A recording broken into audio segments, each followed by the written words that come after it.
Welcome to Vagrant Story.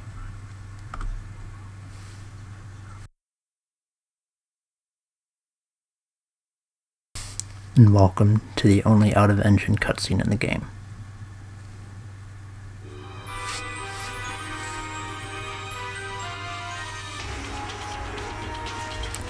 Now you're going to see a lot of flash and bang and dragons and girlies and things, all that. The only thing you need to know about is the weapons. They'll be part of the battle mechanic, being able to be swapped in and out live. So just take that along with you, whether or not you take the girl and her horrible disregard for weapon safety. That's up to you. Well, I guess there's one other thing. Her name is Kemp. And while you're waiting for the screen to go away, you'll notice some words along the circumference of the glorified asterisk. Don't bother trying to read it, there'll be something far more legible later.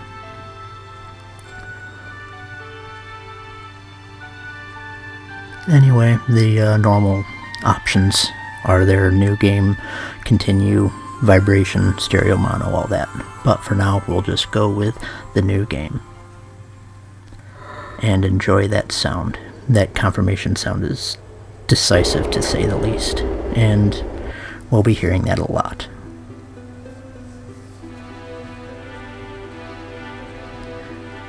And for those who have seen the intro movie, we are back with a manor, which is a horrible understatement. That's a castle. Unless somebody in Europe has ideas of castles and manors, that's a castle for us in America.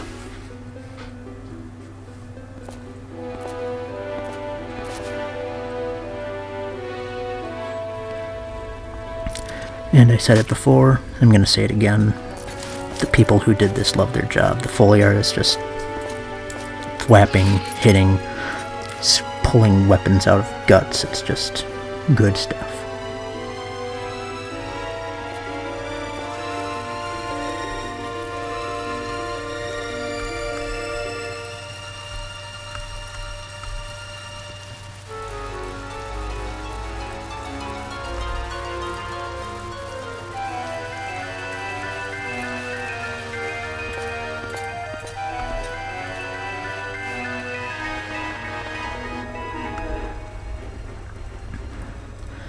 And I said it in the LP, said it now, said it again, those guys did a good job.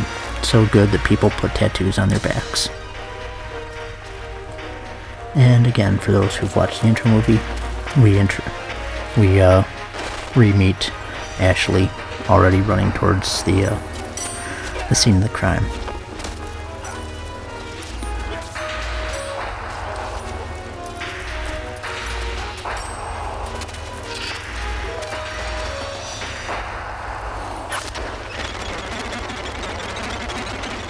Another nice little touch, where most of the cast and credits swipe from left to right. That time it just slammed down with the castle gates. It's a nice little touch.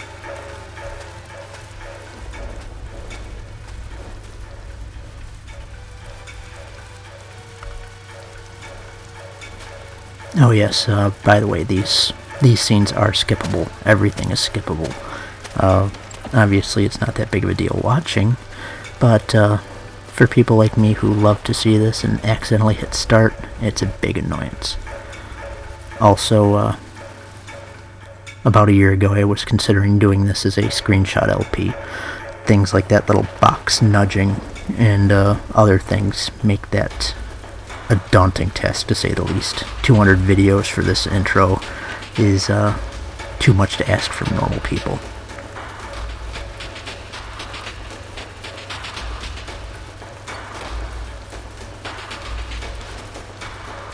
Oh yes, I'm just going to spoil it right now. That box, all boxes in the game, those are the final boss. Your nemesis for the whole thing.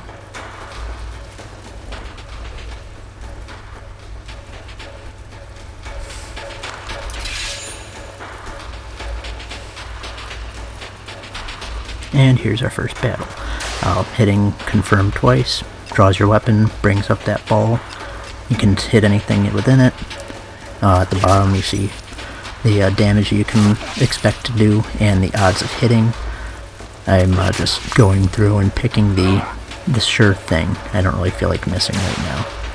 So again, looking around, the head does a little bit more damage, but the body's a sure thing. And that guy, I don't know how he got that lucky hit out, but he's that's the most damage I think I've ever seen in the intro. And it even puts the boss that we're about to see to shame almost.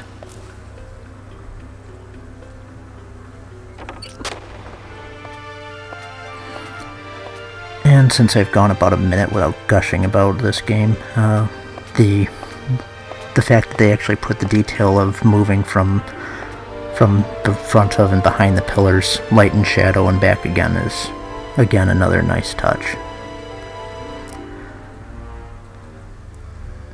And with all this good detail and everything, it does leave me a little bit deprived, like wondering what those people up above the lintel and that statue that he just run past, who those people were supposed to be.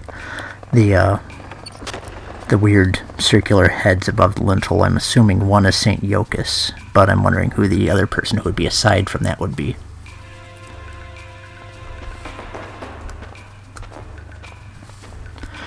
And now we meet our main nemesis, besides the boxes. Cindy Lostro and John Harden.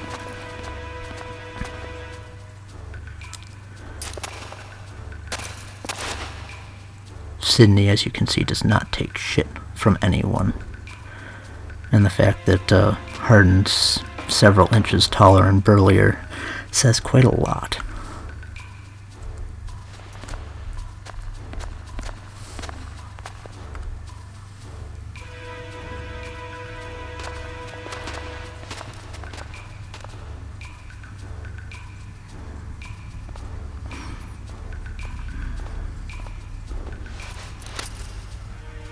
And another little askance view. Just looking over his shoulder like, oh god, now what? And despite that, he's still smirking. That takes a big set of steel right there. His arms, nothing else. I mean, a big pair of steel arms.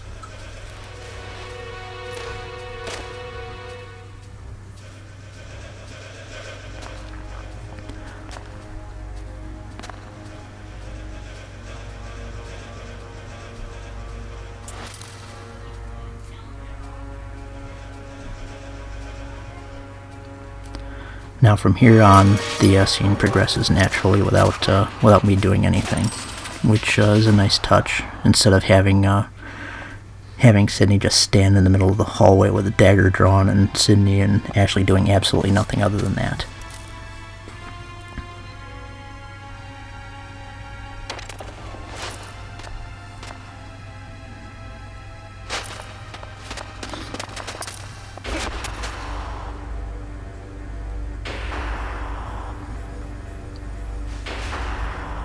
Bet you didn't see that coming. Our main nemesis going down and then coming back up in a matter of seconds. And we go back to autoplay again.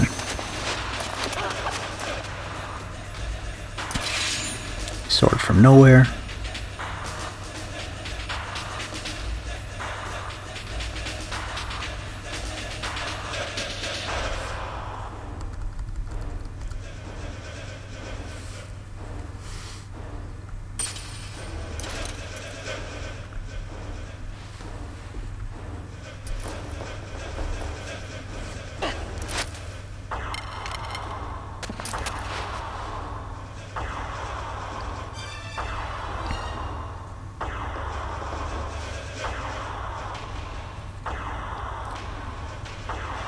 And it's a good thing that this came out before the Pirates of the Caribbean.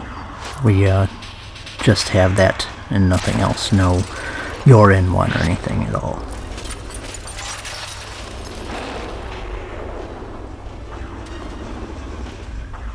And this busy little scene was another reason why you just can't do this with a screenshot. Even cutting out Ashley and Sydney and all the other, and just focusing on the wyvern's roar just did too much. This too, the little closes his eyes when he says apologies. Just can't do that in a still image.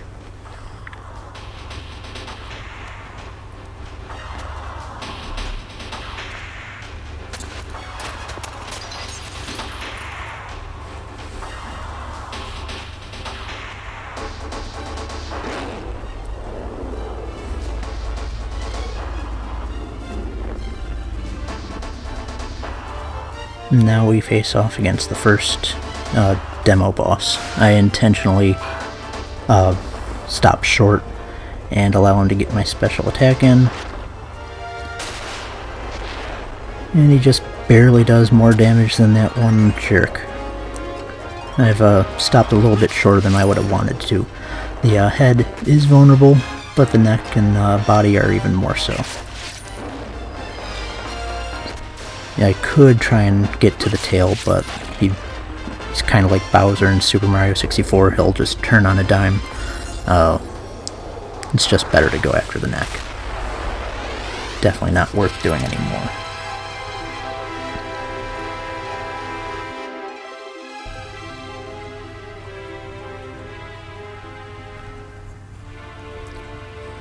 And now we see the sun is rising. This has been a long, long night. And it's going to be a long, long day for Ashley before it's done.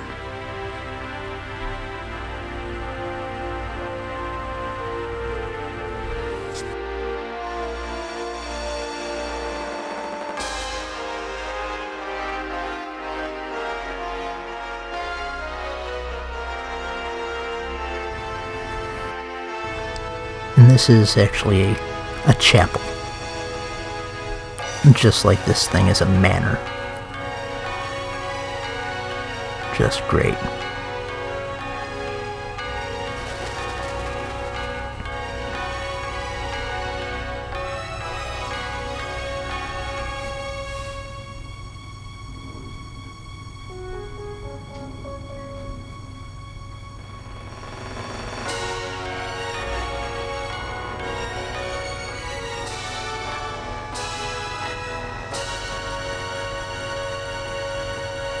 The end.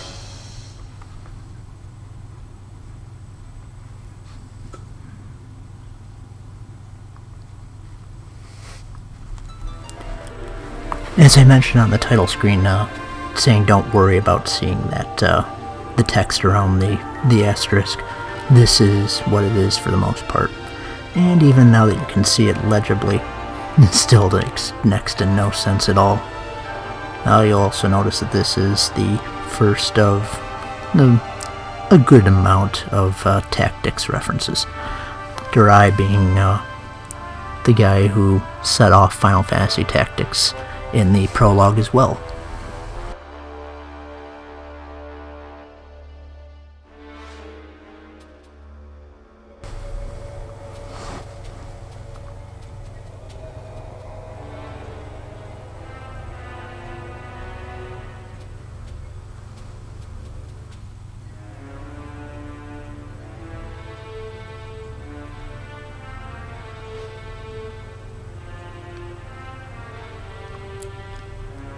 And those who saw the intro, the implication that Bardorba's a magnificent bastard is not underestimated, not understated. He is a scheming jerk who even has causality powers of lightning when he has a dramatic statement to say. The VKP acronym, unlike Final Fantasy VI's IAF, does actually come up more than once, so it was nice of them to actually put that in there.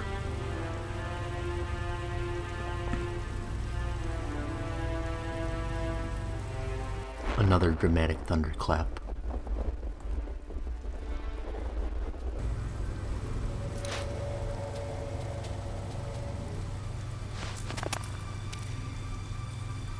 Scheming bastard and family. Oil on canvas. Artist unknown.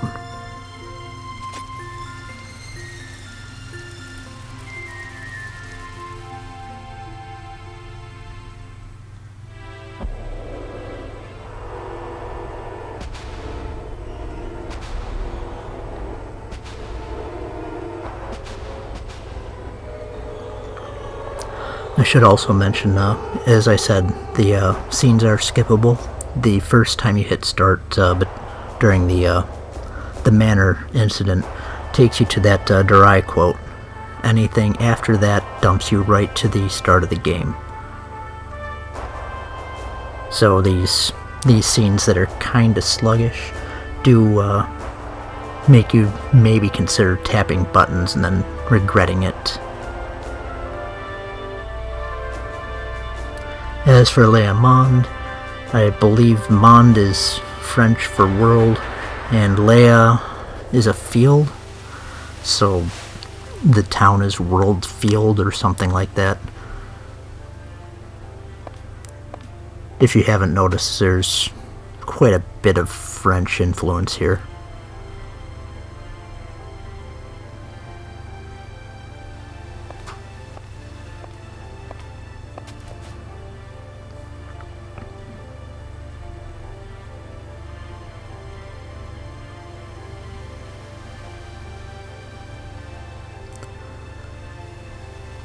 Despite that, the French influence, they don't consider storming the beach of Normandy or anything unexpected like that.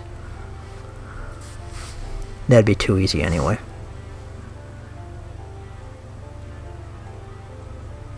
For some reason in my mind's internal voice, I consider Ashley to speak kind of with a nice slow southern drawl like John Wayne or something. Whether or not that helps you at all or just confuses you, I'll leave that to you.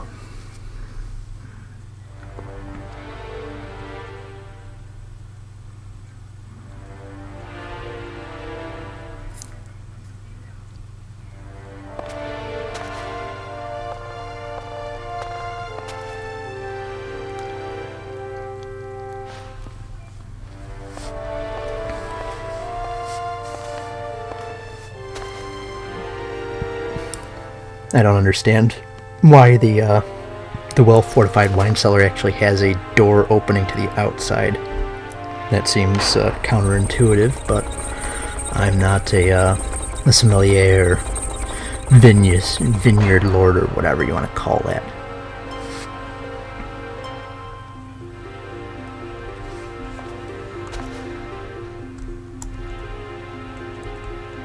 And as I said in the intro movie, the dancer's name is Mielenkamp.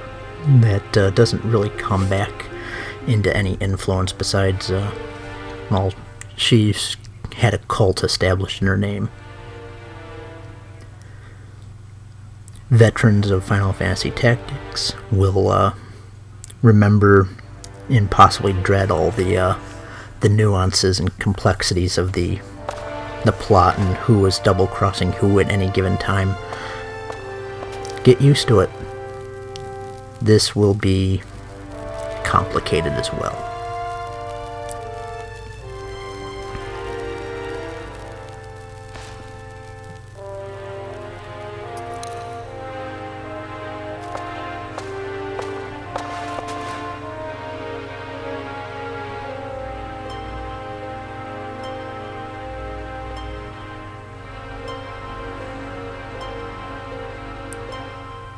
Pilgrim. Maybe it's just that long, slow statement that makes me think John Wayne. And then just his flippant attitude on his suicide mission. Just no, cancel the milkman delivery if I'm dead.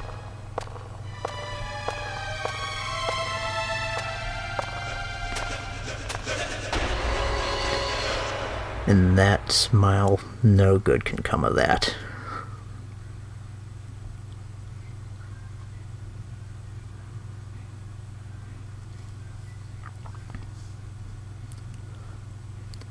The dramatic trailer that I've uploaded but didn't comment on, that seems to be what this is a dramatization of, this Greylands incident report. The section pi. And that O and R looks like a 0.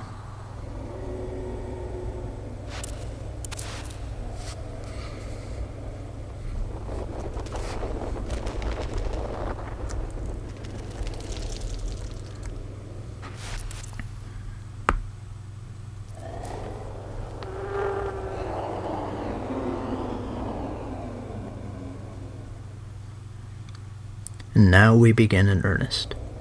The controls simple. Left and right top buttons pan the camera left and right in 1/8 increments. Square button jumps. There's no going back. That was a one-way drawer. Circle button once draws your weapon. Again, pulls up the battle sphere. There's nothing in range, so all it does is freeze. It's basically a glorified pause button. You can move while you're armed. X sheathes your weapon. X, X also opens chests and doors. Kind of an odd thing. Circle is confirmed for almost everything else. So don't be surprised if you see me start drawing weapons at chests and other things. You can get multiple things in each chest. Weapon, shield, glove, armor, and a couple of consumable items. I'm taking the time now to set some preferences. The simple map is that map in the corner. Weapon status is something that will pop up when you attack. Armor when you get attacked. Just more information is good in my part. Puzzle mode, I am turning that off. It's just a waste of time. The other things are basically self-explanatory. Now we're going to go and look at what we just picked up. This is our default weapon, and as you can see, the Tavarish is a weaker weapon. It's also improperly created. It should be a blunt weapon, but it's set up as an edged weapon, which makes it even worse. There is absolutely no reason not to put on a shield, so I'm doing that. The bandage is a better magic defense, but the leather glove is better physical defense. We're not going to be dealing with magic for a while, so put that on. Also, for your reference, this is what the status screen looks like.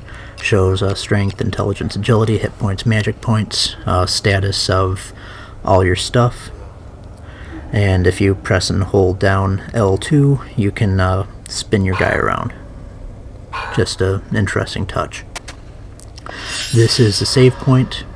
I am not going to save because that takes a nice long time. You'll see it at the end of the video, and I intend to not let you see that again. First monster of the actual game, Bat, dies in one hit. As you can see, it's a beast type enemy. If I wanted to, I could put those crates one on top of another, but I can just jump from the top one without a problem.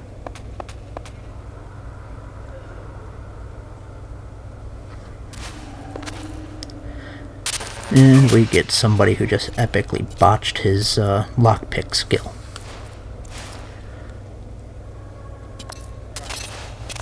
Little tutorial telling you that there are going to be some interesting locks in the game.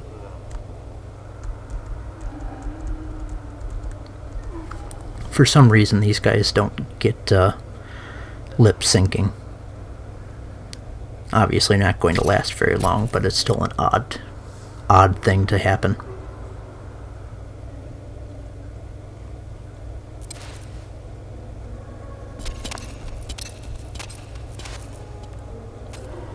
Grimoire. And another little demonstration. These stairways you can climb up without any delay.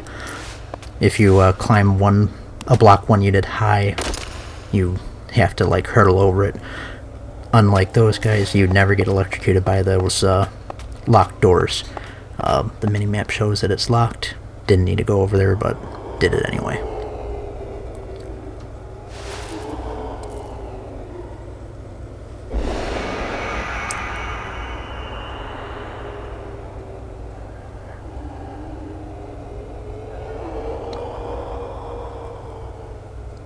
Another odd thing about the game, like Final Fantasy XII, they do some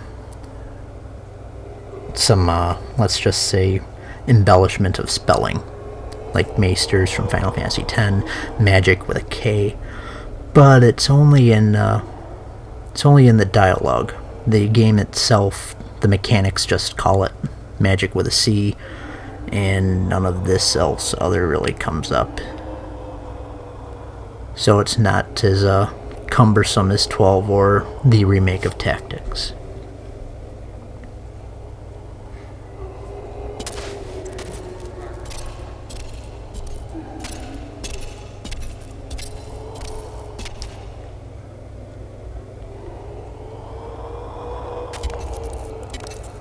When pigs fly.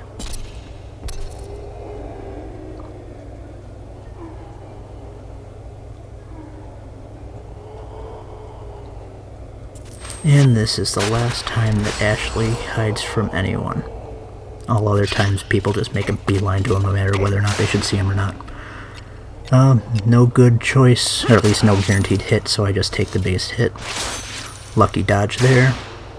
Now I can choose. I'll again go with a little bit of risk, but for more damage. You can also see that you can pop up the status screen and see the other enemies zoned in, their status. I've been taking some pretty good hits at that guy's arm, so he's going to now get a debuff to attack. So I'm going to go after his friend to give him a shot to actually show me what he's doing.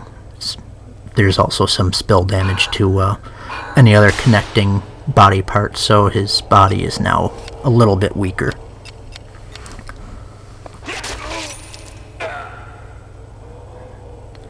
Also of note, time stops, so the guy's hanging in midair and can do absolutely nothing to me. Take advantage of that at any time you can. And now this guy is just surprisingly more powerful than a dragon. And he's still taking hits.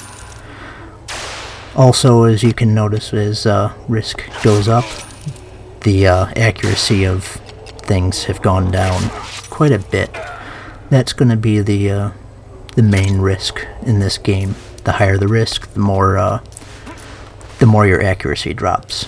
Your critical hits go up, and damage done to you goes up, so keep that in mind. This is a chest that you can store things in. You don't have anything at this moment, so there's no point in looking in there. It also acts as a save point, which makes that save point over there completely pointless.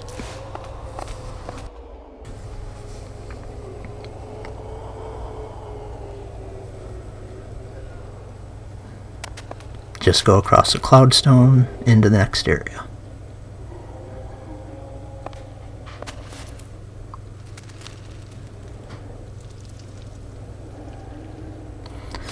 Now we've got a new enemy. In addition to the bat, we got a wolf.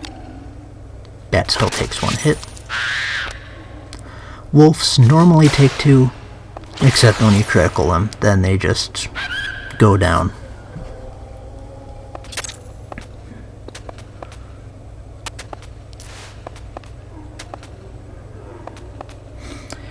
Now, pressing start pulls up the camera into first-person view. You don't see anything obvious, but there's a trap there.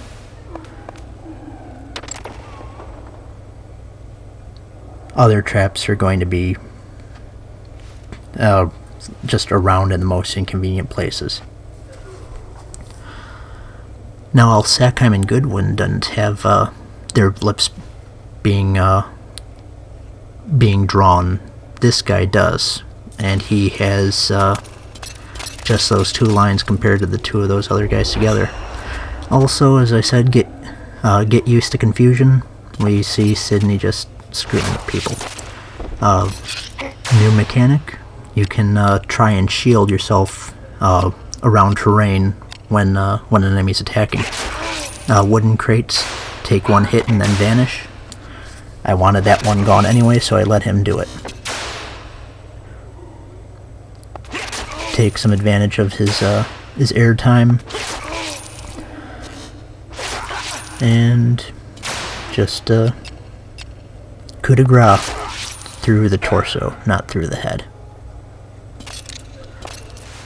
Little demonstration: if you just walk right up to something, unarmed, you can climb 2 blocks worth of height. You cannot climb with a weapon drawn. Since this guy jumped again, he's got a free shot. I'm gonna try and go after his right arm to weaken him. That first hit wasn't good enough.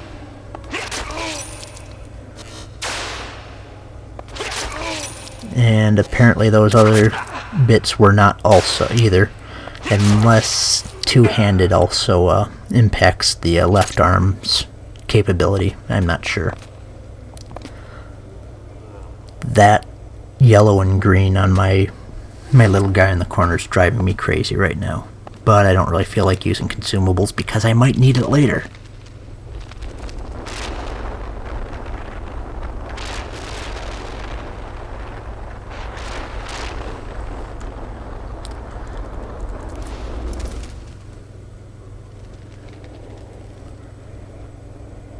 That earthquake woke up a couple bats. Nothing new. Wait for him to come. Smack him down. Now originally in that map you could see that there's something over to the left. Despite the earthquake, it's still there.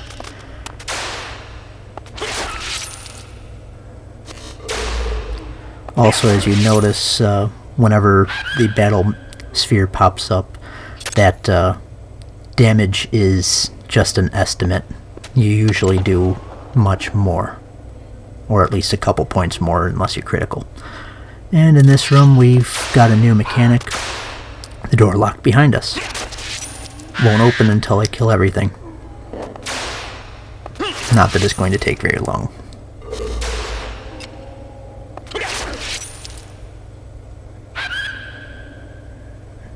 And that guy just jumped, and yeah, jumping is never a good idea when enemies are around.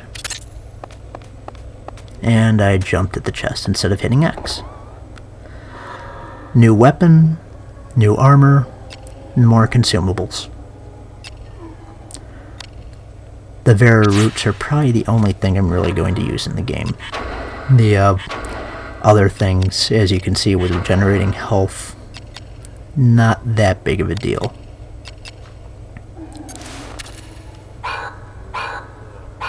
The Seventh Heaven is a piercing weapon. It is two-handed though, and therefore I'm probably not going to use it. Aside from maybe to show it off soon, but not right now.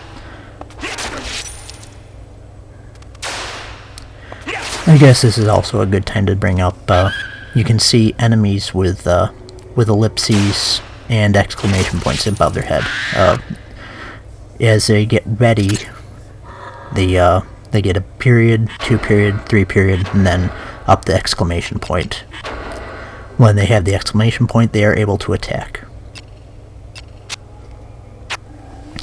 And this is just me looking at the Seventh Heaven and just saying I really don't want to use it. There's just no point in it. Shield is so much better.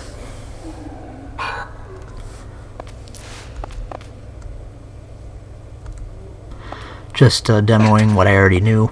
Can't make that jump as it stands. So I just grab a crate, plop it down, climb up, jump, climb up, and walk through.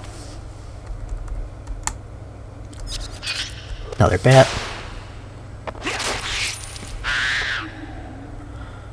This wolf, as you can see the period mark that I referred to, took out a box. I needed that box gone anyway. So I just let him take that, waste his turn on it. Now, despite what I was saying, and despite the fact that I can tell that door's locked, I'm going to go over and take a look. And, yeah, obviously there's a switch up there. Need to get a crate over to make it to that switch. So I'm going to walk over, drop it down, climb and jump, X to select it,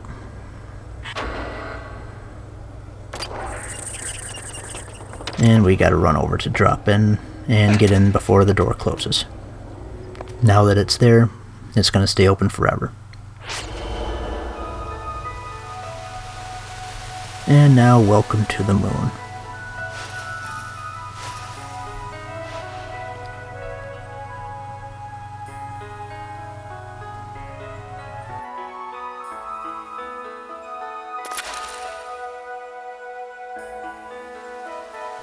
Damn, Skull Kid.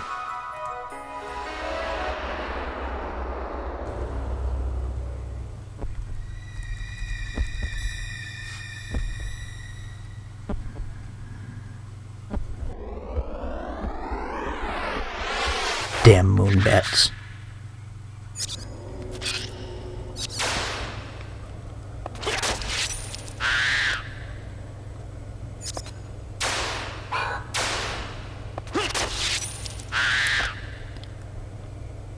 And that's really it. Just going over. See, I can't climb up there, so I'm gonna go knock out a crate again, pick it up, and you can note that you can't climb or hurdle over a 1 block high edge, but you can walk a half block high ledge with a block. And here we go. Again, I can't believe I jumped again. Get used to it. Just consumables. Basically an X potion and regular potion. And I will now grace you with the save screen. The save is going to take about 20 seconds, so in the meantime, I'd like to thank you for watching and hope to see you again.